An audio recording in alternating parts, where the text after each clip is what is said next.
বলেন তো পৃথিবীতে সবচাইতে 365 দিনের মধ্যে শ্রেষ্ঠ দিন কোনটা? জুমা। আরাফার দিন। কোন দিন? কথা বলেন। হজে যারা গিয়েছেন আরাফার দিন দেখেছেন না? ইজহার আর রেদা পরে আমরা লাব্বাইক আল্লাহুম্মা লাব্বাইক বলি। এটা সারা বছরের মধ্যে শ্রেষ্ঠ দিন।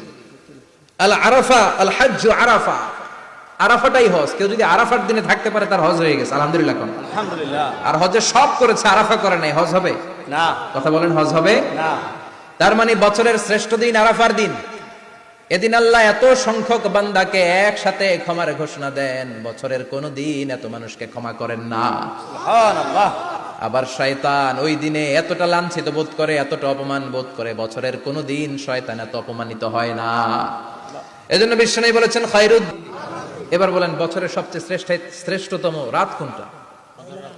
কদরের রাত। ইন্না আনজালনাহু ফি লাইলাতুল কদর। ইন্না আনজালনাহু ফি লাইলাতিল কদরি ওয়া মা আদরাকা মা লাইলাতুল কদর লাইলাতুল কদরি খায়রুম মিন আলফি শাহর। হাজার মাসের চেয়ে সেরা।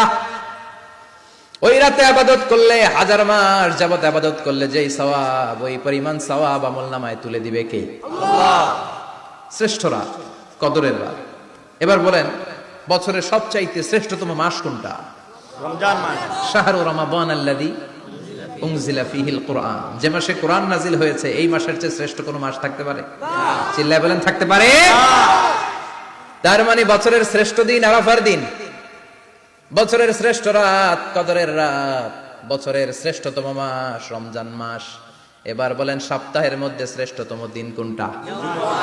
বিশ্বনবী বললেন সাইয়্যিদুল আইয়াম, leader of the all days in the week. সপ্তাহের যতগুলো দিন আছে 7টা দিনের সর্দার হচ্ছে ইয়াউমুল জুমা, জুমার দিন। চিল্লায় পড়েন আল্লাহু আকবার।